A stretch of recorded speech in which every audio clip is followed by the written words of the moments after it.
Listen, watch, and get switched on to the latest technology trends and gadgets with switchedonnetwork.com. Hello and welcome back to the Switched On Network podcast. I'm Paul FP and here is my co-host, Ben the Noob. Hi Ben. Hi. How's it going? Yeah, good. Yeah, you've been all right this week? Yeah. Decent. Busy as always, which is great. Busy as always, that's good. So can't complain. Yeah, just remind us what you do day to day. I make podcasts for a living. Excellent. I'm representing, actually. I've just come from a recording. So. Yeah. Oh, excellent.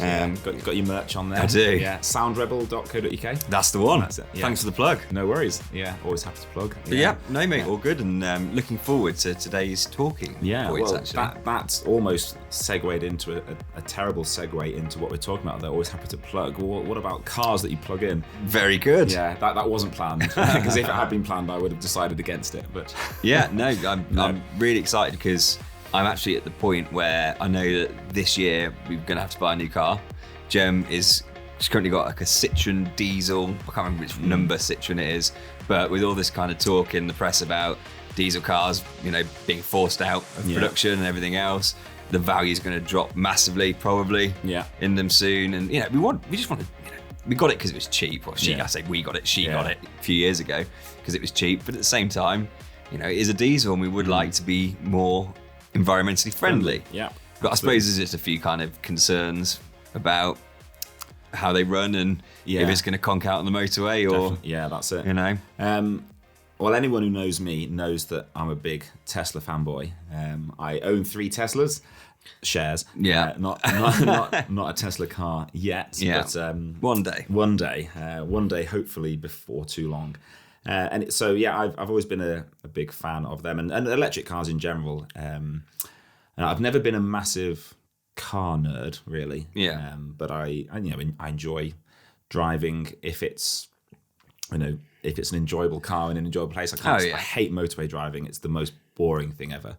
But I remember on the Isle of Arran in Scotland when I used to have a Skoda Octavia. Nice. It was only a 1.6 petrol, but that was the most enjoyment I've ever had driving a car on a public road. Yeah. And my wife had to remind me at one point that your wife and daughter are in the carpool. But that was great fun. My favourite ever was driving a Mustang. I mean, you've got to do it when you go to Vegas, but Vegas to LA and then back again a few days later through the desert. That sounds Can't fun. beat it. Yeah. I did a driving experience day once when I got to drive a Ferrari and a Lambo. Nice. It was on like an old airfield, but no, it turned out only half the airfield was dedicated to that event. So you didn't really have enough space to properly get. So I think I got up to about 125. But you can do that on an autobahn. So come on. Yeah. But not in England. Not in England. No. No. I've driven on the German autobahns once. Sadly, I couldn't really go for it because I had a bit of loose trim on the bottom left corner of my car, which it took me ages to find which bit was loose. Yeah. And it was once you got to about 85, it was making a really annoying noise. But also the fact that my friend in his rather slower car was following me halfway across Europe because we were traveling to a friend's wedding, and I was feeling a little bit bad when he was a tiny little speck in the rear view mirror, and my wife Rachel was like, "Paul, slow down! You won't be able to catch us up." But anyway, so always been a big. Well, not always, as in for the last probably 6 or 7 years, I've been following the sort of, not advent really, because electric cars have been around as long, if not longer than petrol and diesel cars really, but the sort of reinvention, I guess, of... Be interested to find out a bit more about that. Yeah, well, because, batteries and electricity and electric operating aren't a new thing, and, long ago, cars, could be powered by... in the same way, I suppose, that petrol and diesel cars were, a bit rubbish back then, and they're good, if you like, now. Did you know the diesel engine was not intended to be run on diesel? No. Because it was invented by Mr. Diesel. Right. And the fuel that we now call diesel is just been named after him. It's obviously, a hydrocarbon fuel from crude oil from the ground. I think I might be wrong here. People watching and listening will quickly Google this and find out I probably am wrong. But I think it was vegetable oil that was sort of really meant to be, in rapeseed oil that's grown. Okay. But obviously oil barons and people thought, we can make more money selling our oil instead. Right. But I mean, you say that electric cars go back. Henry Ford wasn't experimenting with electric cars, was he? I don't think so. Because he would have, if that had kind of been the case all those years ago, then I don't think we so. might be in a better position now. There were electric cars, as in they're not a brand new thing, but the technology and the need to have them, and the technology has been increasing lots. Anyway, so we're not really talking generally about electric cars. I want to discuss specifically the Tesla Cybertruck. Yes. And will it be a success? So not here. Have you seen it? Did you watch the Did you watch the live stream, or did you catch up? No, I didn't watch the live stream. The only reason I saw it is because the thing with the window. Yeah. Oh yes. Where it did break when it's supposed to be bulletproof. Was it? Is that the? Yeah. Well, so they've made it out of this sort of hardened, reinforced steel, or is it steel, or is it hardened? I can't remember. And yeah, so they wanted to obviously show just how tough it was. So they got Hans, what's his face? Hans Gruber from Die Hard. Yes, they got him along. It's probably a long lost distant relative or something.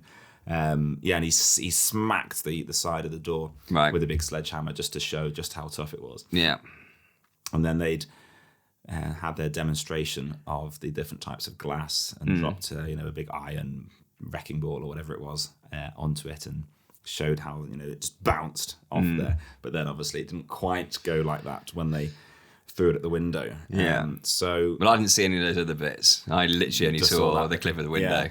Well, what I want to sort of discuss a little bit is whether we think that really was a cock up, or if it was all part of a clever marketing plan, because we are now sat on a podcast talking about it. Yeah, I think that's cynical.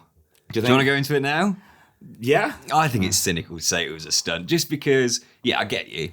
It meant that lots of people could see it, and because he's a marketing genius. But I don't believe this. Any publicity is good publicity thing. If you're selling, if one of your selling points is that it's unbreakable, and then it breaks, you don't.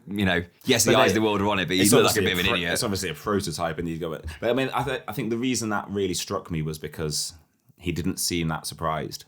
I'm not sure that he's kind of got the personality to. No, but he's always kind of the same responses to everything, isn't it? It was Hans, the designer guy, who sort of threw it at it, smashed, and he sort of giggled and and I was just watching it, thinking, were you expecting that to happen?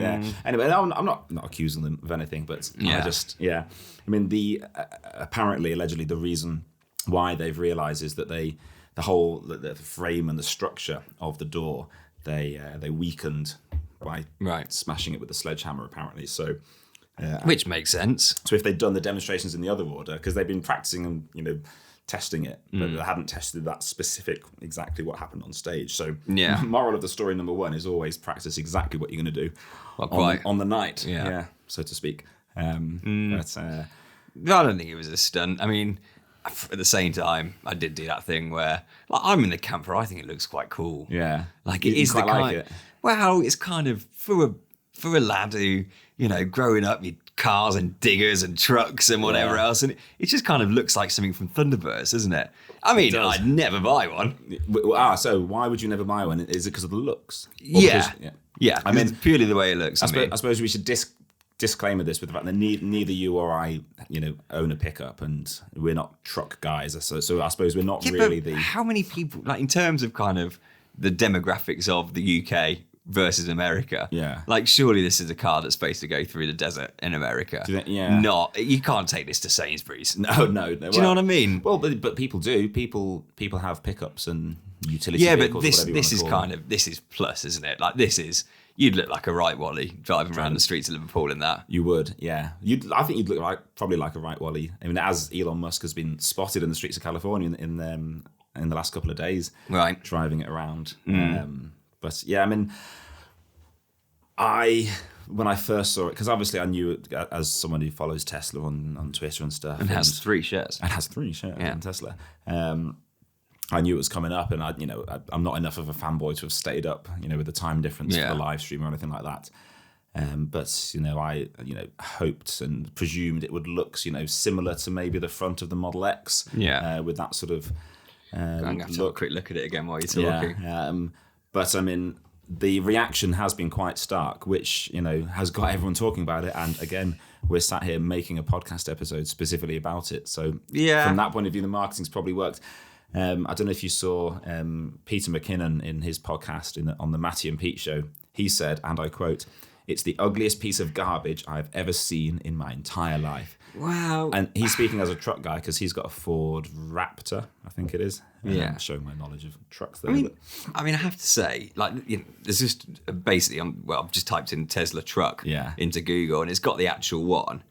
And there's a few people who've kind of reimagined. Yeah, or those are the ones before when they were thinking it could look something like this. So that's almost what people were hoping for. But they look way better than the actual one. I think I agree. Like, it's just, I mean, it's almost, I like that it's simple and it's kind of brutish and, it's kind of like 60s concrete, isn't it, almost? Yeah.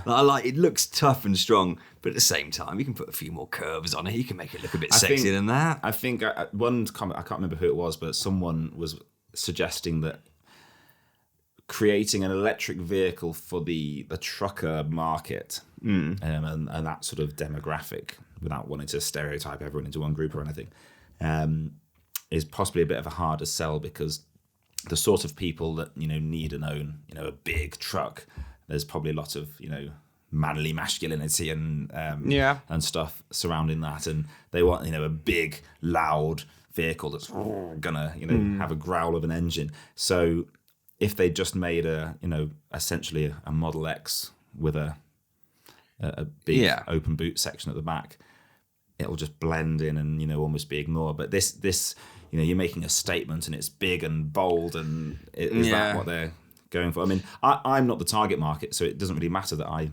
don't like it and won't buy one. I certainly would buy Tesla's other cars if I had the money. So, well, I mean, just going away from how it looks, like, educate me a bit on it, because I literally have seen that video and seen what it looks like. I mean, what else is so good about it? Like, what's revolutionary about this?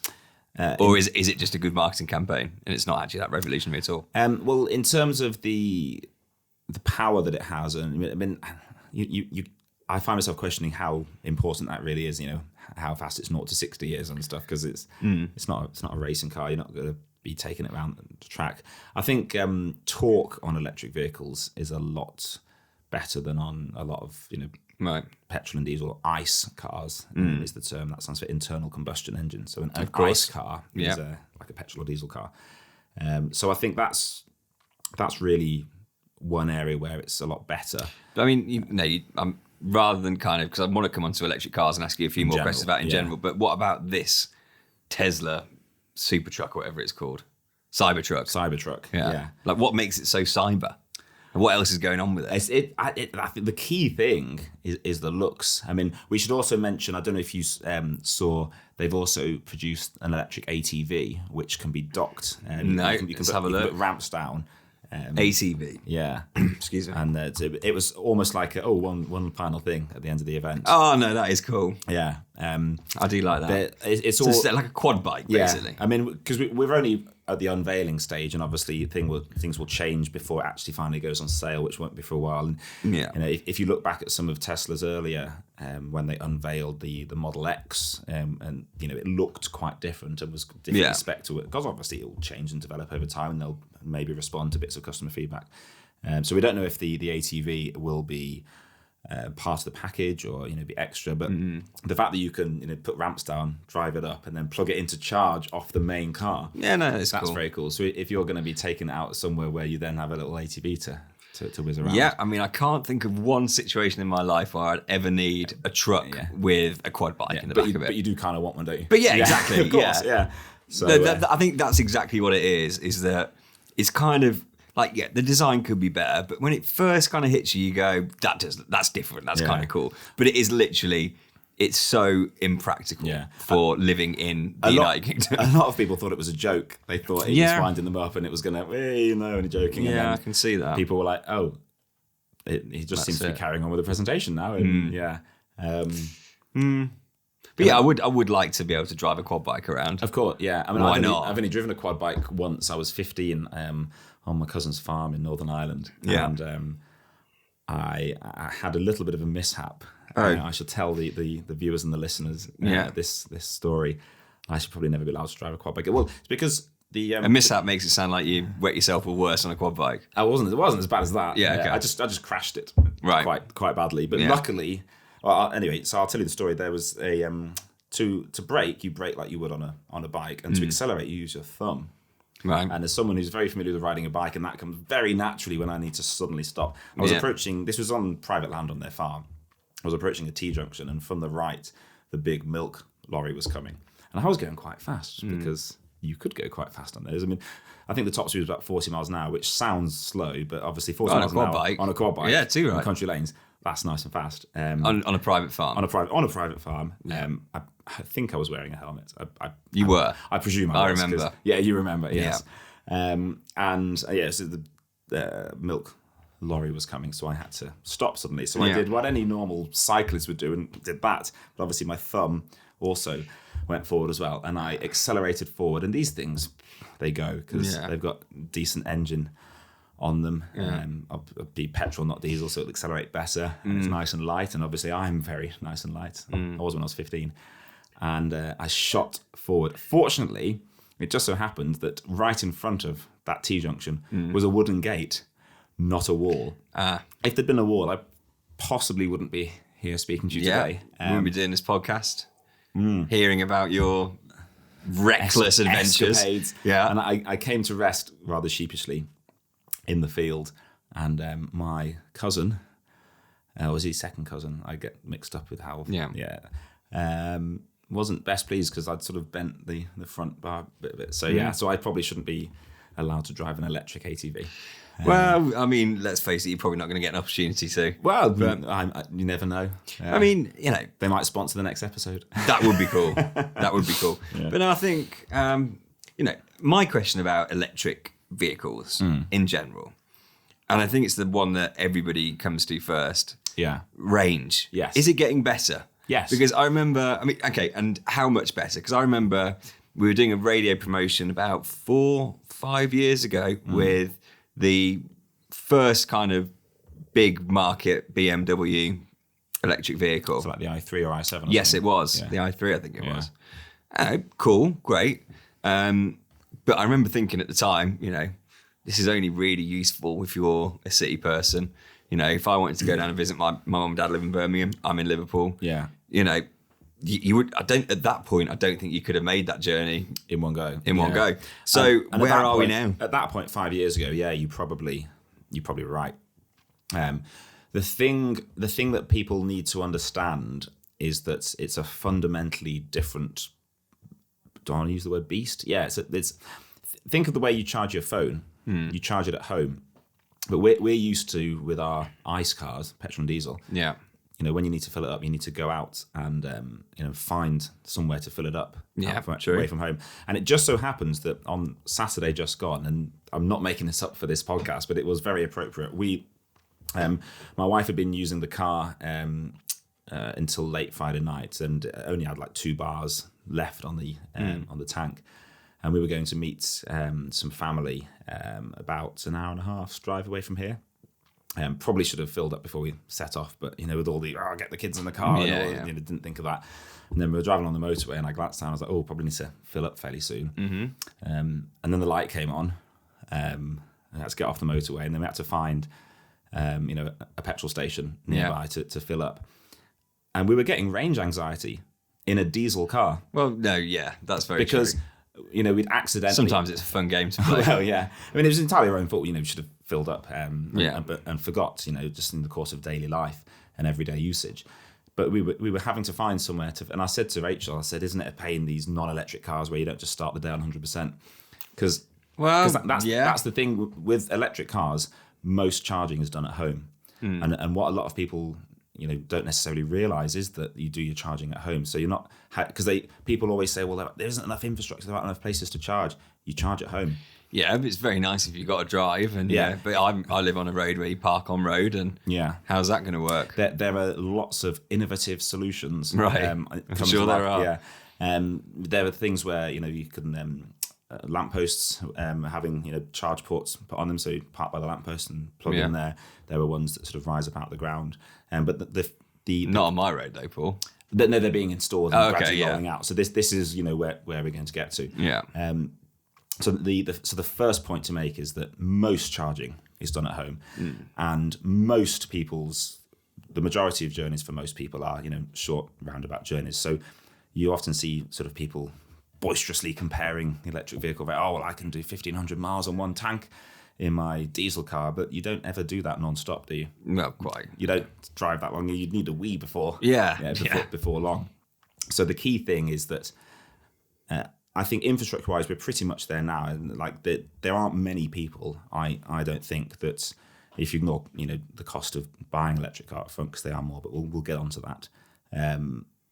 There are most people that would be perfectly suitable for, because the majority of your trips, are local roundabout trips. You probably start most days on 100% if you're lucky enough to have a driveway, or if you have on-street charging. And then for your longer journeys, that's where the speed of charging has greatly increased recently. You've got sort of standard charging. I won't bore you with all the kilowatt rates and 3 kilowatts and 7 and 20 and all Thank that. you.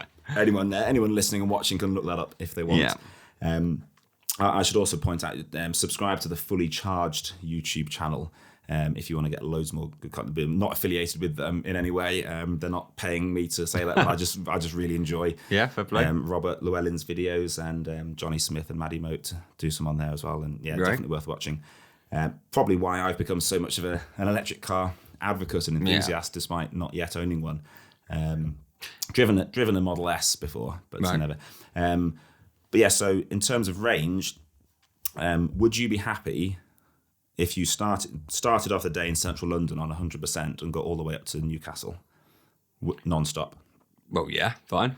Because that's as far as you can drive on the Tesla Model 3. So that's not the ridiculously top-priced Teslas. On a full charge, you can get all the way from London to Newcastle, because CarWow did a video a few days ago. It was a little while ago now, wasn't it?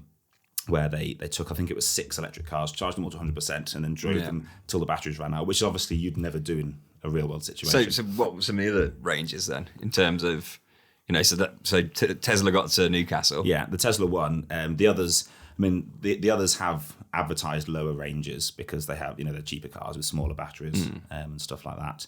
And it's quite a good video, actually. We'll link to it below. And they compared the advertised range with what they managed to get out of it on their quite unscientific but real world test, which was good.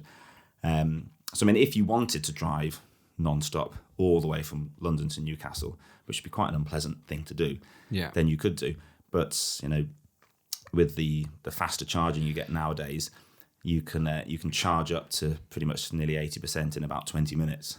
Okay, because that was my next question. That's a big one that my girlfriend Jem's got. Yeah. Is, let's say you come home, you're stressed, you go straight in the house, you forget to put your car on charge, you've got to be at a meeting the next day. Oh, for God's sake, I didn't charge the car. Yeah.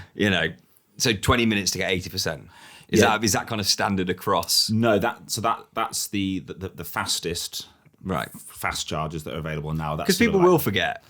Life just gets in the way of everything sometimes. Well, I think if you've got a driveway and you park your electric car on the driveway, or if you've got sort of on street, the sort of habit that you get into, as in the same as locking the car, although with modern cars you don't always have to lock them because you just walk away and they lock. Yeah.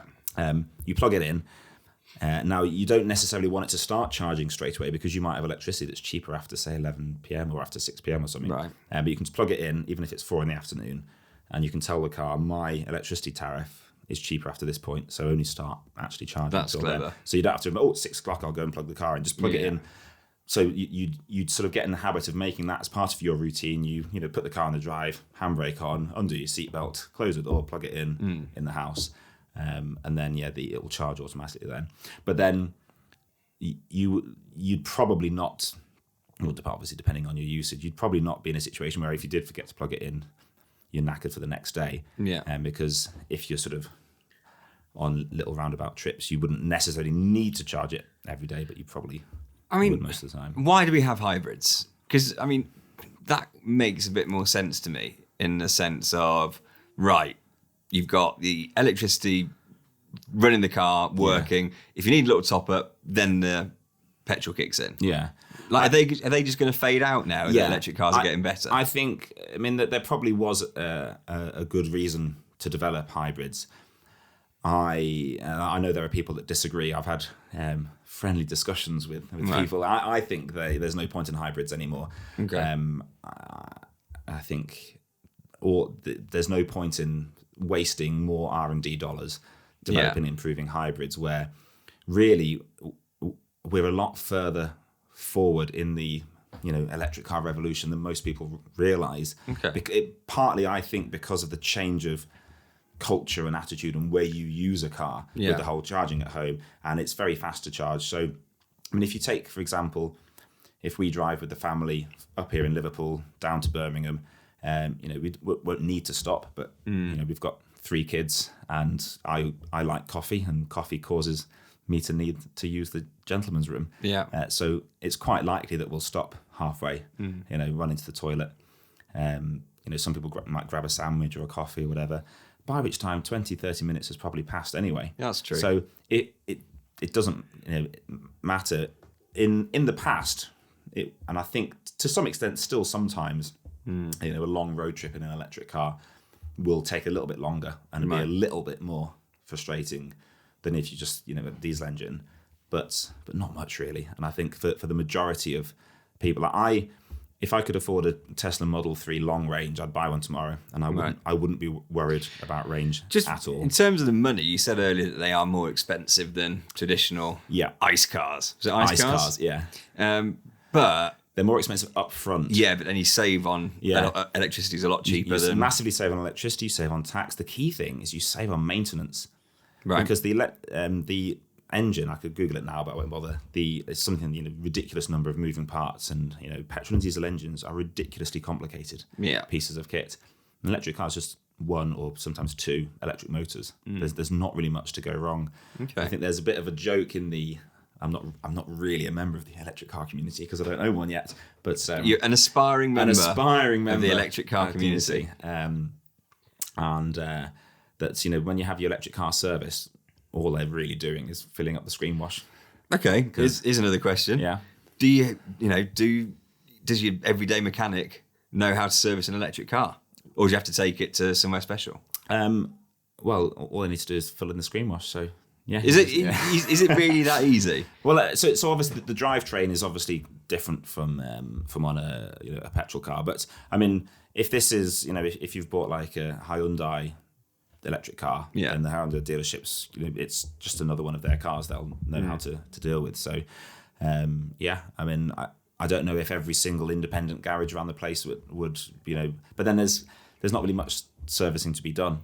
It's not like you've not got a head gasket that might blow or need doing. You've never got to top it up with oil. 99% of the things that go wrong or need servicing and maintenance don't exist. Obviously, stuff like tires, identical. If the lock on the door is broken and needs fixing, well, that's not really any different. So technically, you buy it, and unless you want to change it for aesthetics or whatever other reason, you can run them for longer than you can run a normal car. I don't have all the stats and everything, but I thought you were an aspiring member of the electric car community. I don't know exactly. What the average... but one thing This is a Switched On Network podcast with Ben Anderson and Paul the Noob. Yeah. One thing I will say is that it was assumed sort of 7 or 8 years ago, however, that there would be a lot more second-hand sort of worn-out electric car batteries that would then be repurposed to be like store charge at... charging points, so that they could store loads of charge in there, so you can quickly dump it from those batteries into your car rather than having it to come from the grid at such a speed. But it's not really materialised because the batteries in cars have apparently been lasting a lot longer than people thought they would, which is obviously great. People thought they'd be getting worn down, and the capacity of the battery, like on your smartphone, like when you first get it, it lasts for 2 days and you think, oh, this is brilliant, and then like 6 months later you're like having to charge it after lunch time. So that won't happen with these cars. Well, it will, but nothing like to the extent that they presumed it would. They thought the market of second-hand EV batteries would be a lot bigger than it's turned out to be. So it's pretty good. Yeah. I mean, I'm just throwing questions at you when I think about them now. Yeah. But it's because I'm knackered. I get about 4:30 at the moment. It's too early. Nightmare. But I smoke an electric cigarette. Yeah. I hate it, but it's good to not smoke. Yeah. I've got a spare battery. Is that a pathway to nothing, or are you? Yeah, no, stuck it on is. that? Yeah. But I've got a spare battery for it. So when Yeah. my battery runs out, I just put the other battery on. Is that the same with the cars? Well, if you've got something in the boot, you can just go, oh, that one's run out. Good job, I got this one fully charged. no, because that's not. I mean, from what I understand and know about, electric cars, you don't ever really get to a point where your battery's depleted, because if you're driving it around, as a city car and then it's living on your driver in your street and getting charged, or if you a lot of people have charging points at work or pub car parks, hotels and stuff like that. You are seeing them pop up a lot more, to be fair. Yeah. And there's a house just down the road from us where I think they've got a Nissan Leaf on the drive, and the charge box. And the charge box is often free with the car as part of a deal, or you can get grants from the government to get them fitted and stuff. So you're never really in a situation where your electric car gets to zero, even if you're doing a long trip. Yeah, there are enough charging places, and in Tesla specifically, the satnav will specifically direct you on routes via Tesla superchargers. Right. So if you want to drive from Land's End to John O'Groats, it will route you, knowing that at this point of the journey, your battery will probably be at about this level, so you should stop there and charge it up. By which time you probably need a wee anyway, and want to grab a sandwich, stick it on, go have a wee, and then you're back up at 80-90% or whatever. Did you see that someone broke the record this week? And a flying estate agent, actually. Oh, really? Yeah, it's part of the property podcast that I do. An estate agent broke the record for Land's End to John O'Groats. Oh, yeah. On a glider powered by a lawnmower engine. Wow. Yeah. Did they do it non-stop? They crashed 3 times. But they got there in the end. Yeah. And they crashed into someone's garden, then a sports field, and then a police dog training. Oops. Yeah. Yeah. So, well, they had an interesting... sorry. Yeah. He said he's broken the record, but he never wants to do it again. Yeah. I don't blame him. Yeah. I don't even know why I think about it in the first place, really. Yeah. But he's raising money for a great cause. Yeah. So well, I'd like to drive from Land's End to John O'Groats in a Tesla. So when I get my Tesla, there will be a Switched On Network episode driving from Land's End to John O'Groats and discussing, what's it like doing a long road trip. Can I come? Definitely. Great. Yeah, you can come along. We'll podcast. Yeah. On the journey. Why not? But I mean, I suppose that leads me on a little bit to my gripes with Tesla and the whole autopilot thing. I mean, autopilot does sound and look really cool. When I test drove a Model S a few years ago, I don't know if it didn't have autopilot or if we just we didn't go on a motorway, so we weren't testing that. But I kind of wish they wouldn't bother with the whole autopilot, autonomy, self-driving stuff yet. Right. I think it's cool, and the ability for it to keep in the lane for you, and because you're not meant to take your hands off the wheel, although people do, and it complains at you. And I'm quite happy to drive the car myself for now. Yeah. I think the priority for our world, for our planet, is getting away from burning fossil fuels, and I can't help but think the whole autopilot stuff is just a distraction from that, and it's giving the naysayers a lot more to naysay about. Yeah, if that's a verb. Well, I was reading an article on it about how it makes decisions. Yeah, and how if you are on the road and it knows that you're going to crash, the computer will run some calculations. Life doesn't work like that sometimes. Yeah. Let's say that you're driving along and you've got a loved one in the passenger seat. Yeah. If you see that something bad's going to happen, I suppose, even though it might be split second, the brain has a choice there. Who do you protect? Yeah. And you'd like to think that being a caring person and loving the person in the passenger seat, you try and protect. The car won't make that decision. The car will just... There's the whole discussion about when a car has to decide which person to save and which person to kill. So, if it's got the choice of swerving to hit, a parent pushing along a baby in a pram, or swerve the other way and hit a cyclist or something. Yeah. How does it make that decision, and who's liable? Is it the person who owns the car and was being driven, or is it the car manufacturer? I mean, this is just that's tough. That's a whole new episode, isn't it? Really? It's a whole new kettle of fish, which I kind of think, why don't we just not bother with any of that, at least for now? Because I'm a passionate believer in converting to electrified vehicles. Yeah. And this is just a distraction. And then fair enough. Whenever there's any news story where someone driving a Tesla has crashed, and especially when there's tragically a fatality involved, it's always. I mean, there was an article I read a week or so ago.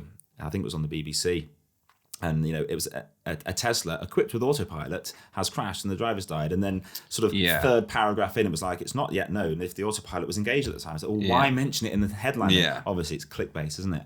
But as soon as there's any mention of anything to do with it, a crash in the Tesla, they start talking about Autopilot. So everyone's going to start thinking, well, Tesla's really dangerous because the Autopilot. Hang on, whoa, stop. Yeah. And Okay. I kind of wish that they just, not do any of the Autopilot stuff for now. Just become a really successful car brand. Yeah. And because they've essentially kickstarted and created the whole EV industry. Well, it's the one name that you put to it, isn't it? Yeah. And I think something that Elon Musk realized very early on is that in order for Tesla to succeed, other car manufacturers also need to succeed in creating electric vehicles, because they can't ever be the only one. Then it would be too niche. It needs to be an industry-wide thing, which is good. But I just wish they didn't have this distraction of the Autopilot. But that's just me. I mean, I wonder what listeners and viewers think. Be great to hear. Let us know. Comment below. Comment Is that below. what you're saying? You said it in previous episodes. Yeah, if you're watching on YouTube or Facebook or IGTV or LinkedIn, then give us a comment below. Oh, is it going on LinkedIn too? Going on LinkedIn as well. Everywhere. We're international all over the place. Great. Yeah, man. But if you're listening to this as just a normal podcast episode, then you can join our Facebook group where we discuss these sorts of things. You can tweet us at SwitchedOnNet as well.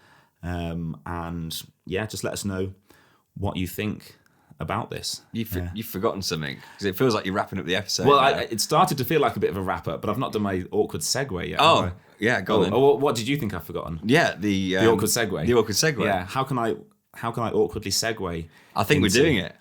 Is this the awkward segue? It is. This is the awkward segue into.